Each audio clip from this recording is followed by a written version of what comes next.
Айтып жатабыз го, бизде азыр элде, жалпы элде даарат намаз маселеси бар, суроо жооп. Даарат маселеси болбой деле калды. Элдин баары даарат жөнүндө, анан тетиги жогорку соода жөнүндө, дагы андан жогору ажылык маселеси жөнүндө мен кетип атам ажылыкка. Ажы башчы бар, бирок кээде жетишпей калат экен, мен өзүм билип алайын деп атам. Ошондо ям тарбия деп коет экен, тарбия Зилхича айынын 8-күнү деп мындай тактап атышат элдер. 8-күнү ошо Минага барып даярданып турбайбызбы дейт. Минага барып даярданабыз. Эхрам кийебиз.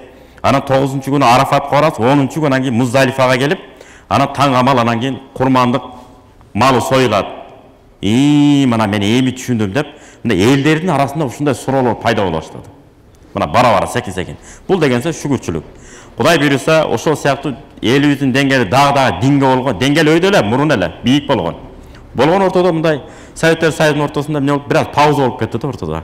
Мындай бир уйкуга мындай кирип туруп анан кайра чыккандай болуп атабыз. Айтат го, дин сүзүлүшү мүмкүн, бирок үзүлбөйт деп. Анысаар биз убактылуу бир сүзүлдүк, бир үзүлүп калган жокпуз. Алла разы болсун, Молла Сабыр дамла окшогон улуу устаттарыбыз, Апсаттар дамлалар, Молла Шакир дамла ушул мечиттен негизегендердин бири билесиздер. Ошол устаттарыбыз ал чоң устаздарынан сабак алышкан, бекинип, антип, алар бизге үйрөтүштү. Эми биз кийинки муунга үйрөтүшүбүз керек. Ушундай экен, бул аманат экен да. Шарият илими ушундай экен. Кыпынчалык бир кичинекей бирдекесин алып калганга болбойт экен. Сөзсүз үйрөтүш керек экен. Кимге? Өзүнүн ээсине.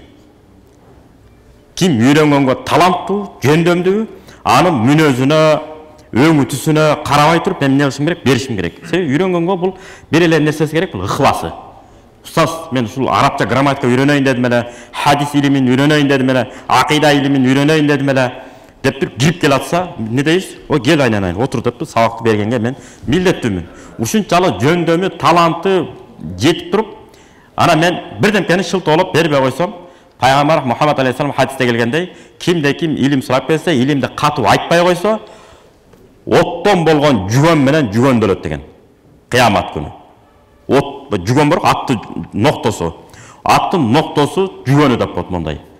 Оозугу, жалаң шаарда өскөндөр түшүнбөй калышы мүмкүн, баарыбыз айылда келгенбиз да билебиз. Ошол жүгөн менен жүгөндөлөт. Кайра эмне үчүн сен биз берген илимди сен толук кандуу үйрөткөн жоксуң деп сурак алынат экенбиз.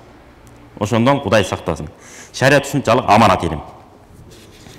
Эмне үчүн өзүнүн ээсине деп атат? Анткени өзүнүн ээсине бербей, татыксыз эле, илим алаңа ыхлас деле жок. Бирок ушуну үйрөнүп алчы деп эле көрүнгөнгө барып жагалданып, мына ушундай болот, хадис илими ушундай болот, фикх илими ушундай болот дейт, бирок анын ыхласы жок. Деги эле үйрөнүп турган таланты да жок, жөндөмү да жок, ыхласы да жок. Үйрөтө берүү Мишкатул Масабих китебинде келет. Чочконун мойнуна баалуу таштар менен алтын сөйкө баалуу таштар менен шууру мончокторду такканга тете дептир. Чочкону канчалык кооздосоңуз деле чочко бойдон тура берет экен да. Баягы вид, баягы көрүнүш тура берет экен. Эчтекени кебелбей. Турганы турат да. Бәрі екі дүнө бір тей. Раматылық ұстазымыз айтып қойшы эле, чөйчөгүнө идишине жараша кабыл алат да деп.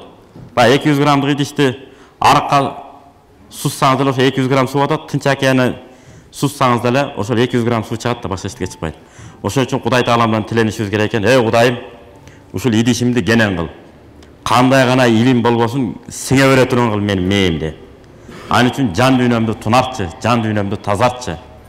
Эгер мен ошондой аалым боло албасам, балдарымды аалым кылчы. Балдарымдан каары чыгара көр. Ыхластуу каары чыгара көр деп Кудайдан тиленишибиз керек экен.